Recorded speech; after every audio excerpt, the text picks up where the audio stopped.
RSS Sangh Parivar BJP മതതീവ്രവാദികളുടെ മതതീവ്രവാദ പ്രവർത്തനം ഇന്ത്യയിലുടനീളം പല സംസ്ഥാനങ്ങളിലായിട്ട് ഇതിനോടകം തന്നെ നടത്തിപ്പോവുകയാണ്.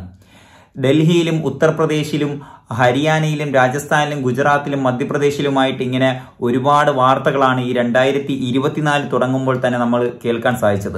ഇപ്പോൾ ലോക്സഭാ തെരഞ്ഞെടുപ്പിനോടനുബന്ധമായിട്ട് നിരവധി സംഭവവികാസങ്ങൾ നമ്മൾ കണ്ടുകൊണ്ടിരിക്കുന്നു.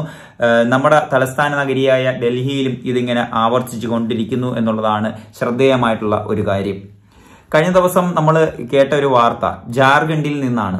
അവിടെയുള്ള ഒരു പള്ളി ഇമാമിനെ, ഷഹാബുദ്ദീൻ എന്ന് പറയുന്ന ഒരു പള്ളി ഇമാമിനെ നടു റോട്ടിൽ ആളുകളുടെ മുന്നിൽ വെച്ച് അടിച്ച് കൊലപ്പെടുത്തി എന്നുള്ളതാണ് കേൾക്കാൻ സാധിച്ചത്.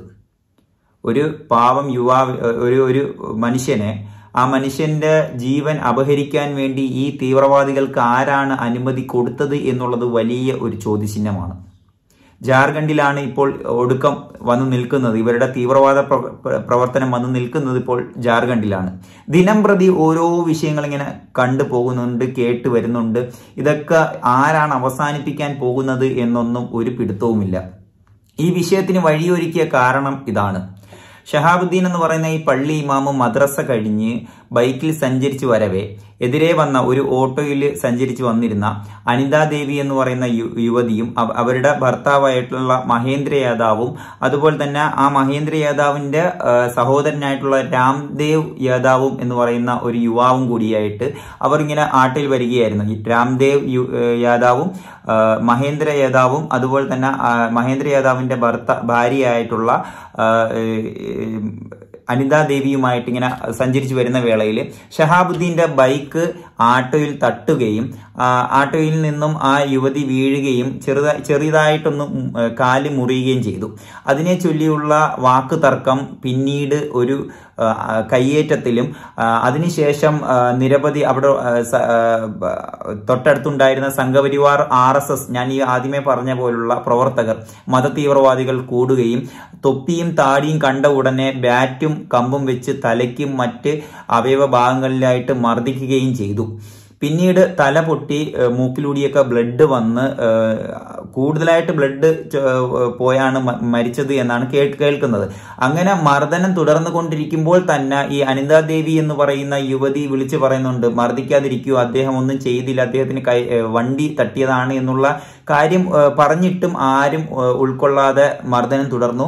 പിന്നെ കണ്ടുനിന്ന ആരോ പോലീസിൽ വിവരം അറിയിച്ചതിന് ശേഷം പോലീസ് വന്നുകൊണ്ടാണ് ഈ ഷഹാബുദ്ദീനെ ഇവരെ കയ്യിൽ നിന്നും എടുത്തു മാറ്റുകയും ഉടൻ തന്നെ വണ്ടി വിളിച്ച് ഹോസ്പിറ്റലിൽ കൊണ്ടുപോകുന്ന വഴിമധ്യേ മരിക്കുകയും ചെയ്തു. ഷഹാബുദ്ദീന്റെ മകൻ പറയുന്ന സംഭവം ഇങ്ങനെയാണ്. ആന്തരിക അവയവങ്ങളിൽ നല്ല രീതിയിലുള്ള പരിക്ക് പറ്റിയിട്ടുണ്ട് എന്നുള്ളതാണ് പറയുന്നത്. ഒന്ന് ആലോചിച്ച് നോക്കുക.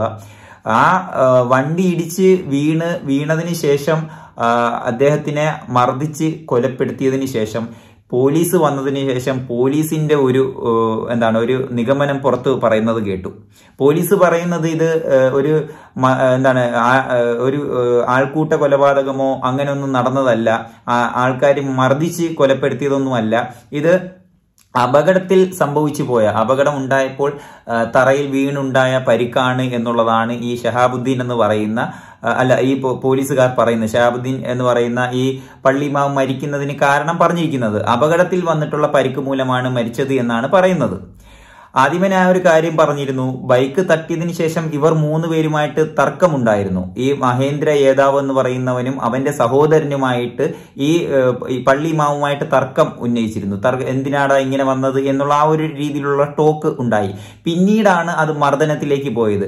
ആദ്യമേ ഇങ്ങനെ തല പൊട്ടി രക്തം വന്നിട്ടുണ്ടെങ്കിൽ ഒരിക്കലും ഇങ്ങനെ എണീറ്റ് നിന്ന് സംസാരിക്കാൻ പറ്റേണ്ടുള്ള ഒരു സാഹചര്യമില്ലല്ലോ. പോലീസുകാർ ഈ വർഗീയ തീവ്രവാദികൾക്ക്, മത തീവ്രവാദികൾക്ക് വേണ്ടി പ്രവർത്തിക്കുന്നു എന്നുള്ളതിന് ഒരു അവസാന വാക്കാണ് അവിടെ കണ്ടത് എന്നുള്ളതാണ് എനിക്ക് മനസ്സിലാക്കാൻ സാധിക്കുന്നത്.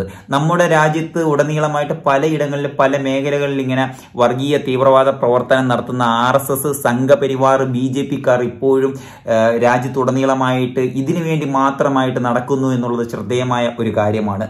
നമ്മുടെ പ്രധാനമന്ത്രി നരേന്ദ്രമോദി BJP എന്ന് പറയുന്ന പതാകയിൽ നിന്ന് മാറി NDA സഖ്യത്തിലൂടെ സഞ്ചരിച്ചിട്ട് പോലും ഇവർക്ക് അറുതിയില്ല എന്നുള്ളതാണ് ഇവിടെ ശ്രദ്ധേയമായ ശ്രദ്ധേയമായിട്ടുള്ള ഒരു കാര്യം. പ്രതിപക്ഷം കേന്ദ്രത്തിലെത്തിയിട്ടും പ്രതിപക്ഷം രാജ്യസഭയിലെത്തിയിട്ടും ലോക്സഭയിലെത്തിയിട്ടും ഒരു കാര്യവും ഉണ്ടാകുന്നില്ല, ഒരു നീതിയും ഇന്ത്യക്ക് കിട്ടുന്നില്ല എന്നുള്ളത് ശ്രദ്ധേയമായ ഒരു കാര്യമാണ്. മധ്യപ്രദേശിലും ഹരിയാനയിലും ഡൽഹിയിലും അടക്കം ബുൾഡോസർ കൊണ്ടുവന്നുകൊണ്ട് ഈ മത തീവ്രവാദികളായിട്ടുള്ള RSS സംഘപരിവാറുകാർ നിരവധി ആരാധനാലയങ്ങളും മുസ്ലിങ്ങളുടെ വീടുകളുമാണ് തകർത്ത് കളഞ്ഞിരിക്കുന്നത്. ഒരുപാട് ജീവനുകളാണ് ഇവർ അടിച്ചും തൊഴിച്ചും കത്തിച്ചും എടുത്തിട്ടുള്ളത്. എത്ര പാവം കുരുന്നുകൾക്കാണ് അനാഥരാക്കി ഇവർ ആക്കി വിട്ടതെന്നുള്ളത് നമ്മൾ മനസ്സിലാക്കണം. ഇവർക്കെതിരെ ഒരു അക്ഷരം ആരും പ്രവർത്തിക്കുന്നില്ല എന്നുള്ളത് നമുക്ക് വളരെ ഖേദകരമായിട്ടുള്ള ഒരു സംഭവമായിട്ട് തന്നെ പറഞ്ഞു വെക്കുന്നു. വീഡിയോ ഇഷ്ടപ്പെട്ടെന്ന് കരുതുന്നു. അടുത്ത വീഡിയോയിൽ ഇനിയും കാണാം.